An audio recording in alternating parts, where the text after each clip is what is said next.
Alright everyone, welcome back. It is now September 19th of 2023, and with each month that passes by, we are not only getting closer to the last earnings call by Disney for this year to really find out what Bob Iger has to say to the general public and to the shareholders about the current status of Disney and what he will be announcing about what's to be done in the future throughout all of next year and beyond. However, they have another situation on their hands, and that is, of course, the Snow White live-action remake, which, by the way, we've talked about this many times. It is going to be a disaster. We know that people attached to it, like Rachel Zegler and Gal Gadot, have openly made it clear that this is going to be a modern retelling of the iconic 1937 original, something that not a lot of people are agreeing with at all. This is Mike Zero. Subscribe if you're new and like this video to see future updates. I'm also on Twitter at Mike01. I thank you also very much for the great and kind support. And let's get into what's going on with this specific movie and why Disney's having a lot of difficulty on their hands right now.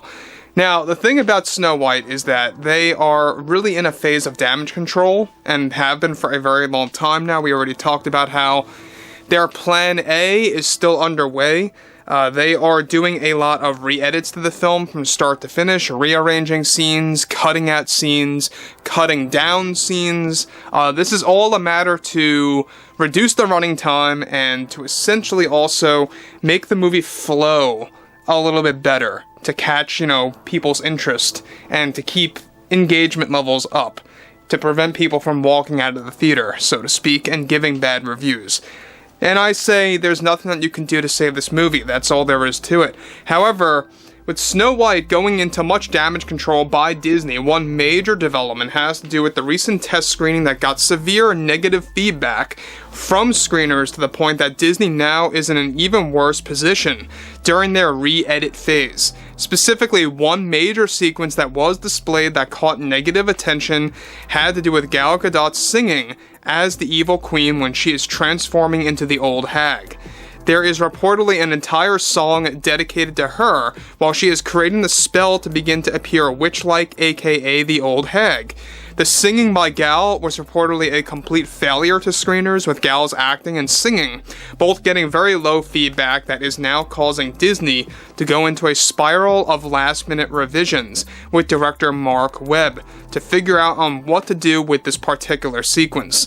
There is even a scene in which Gal actually transforms into the old hag and begins to laugh as the witch. The laugh was said to have been the deal breaker by screeners. It was so bad. Now let me just pause here quick before I get to the next major piece of this development, is that we know that there's a lot of problems coming out of Snow White, and the fact that there's a lot of songs in this movie that may very well make the film feel like a point-by-point musical, right?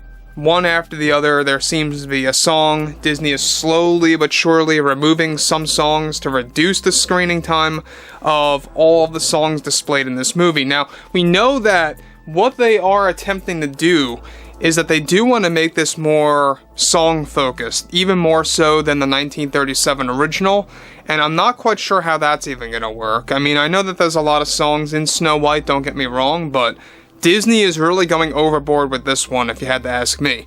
Now, the fact that even Gal got really bad reception, that only makes you realize how bad Rachel and her reception is going to be for Snow White, let alone the actors and the actresses of the 7 magical creatures. We're going to get into that in just a second because we got something quite important to talk about revolving around that.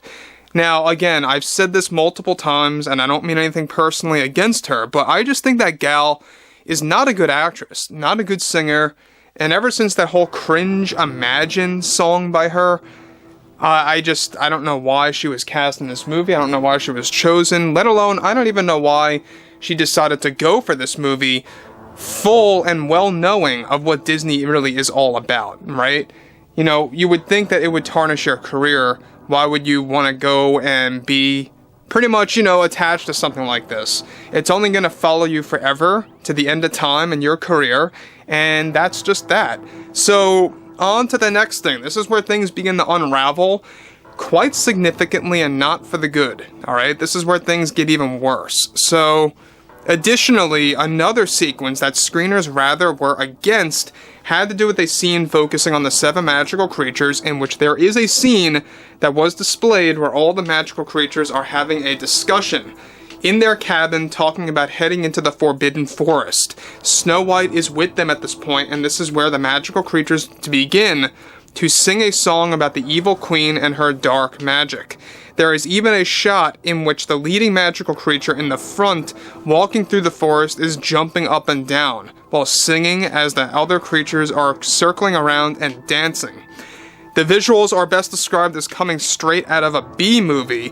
Zegler's Snow White is in this scene and is wearing a hood, and appears like she came out of Lord of the Rings or Robin Hood of some kind, while she's sporting a red cloak with a yellow piece of clothing underneath. Now, about that attire, I think that definitely equates to the leaked photographs that we saw months ago, where they're all on a field. I think that field sequence that you saw, where you have the 7 actors playing the creatures and the stand-in for Snow White, I think at the end of the day, that's connecting to their journey to the Forbidden Forest. That's what I believe, because we know that there is a transitional scene in this movie where they do cross a large field, and I think that's the same exact field. It's very much possible.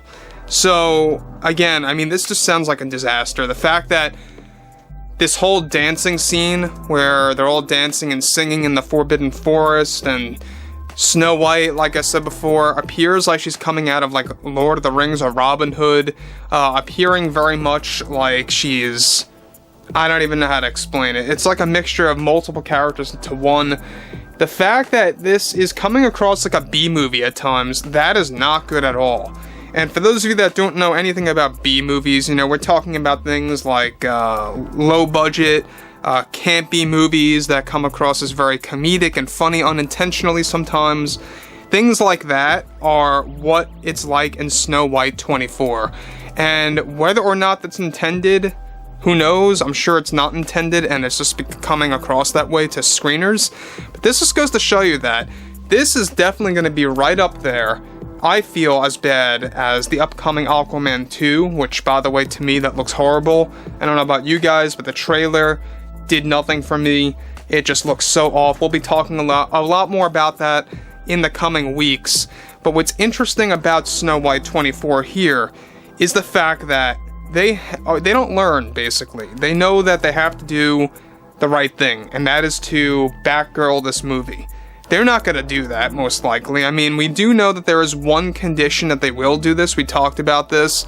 There's a midway, is that if the trailer is that bad, like that severe, where it is like the worst reception that they have ever seen, the board of directors did have a conversation with Bob Iger that then and only then they would strip this movie from ever seeing the light of day in theaters, but it would go directly to Disney Plus instead next year, instead of theaters.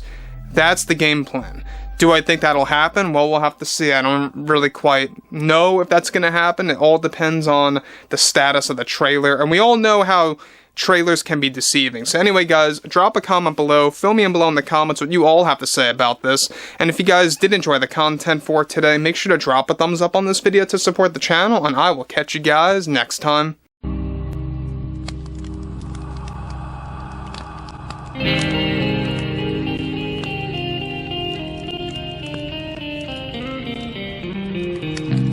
Gun in hand, we are alone again. No hiding on one. From night to moon, we hear them moans again. No.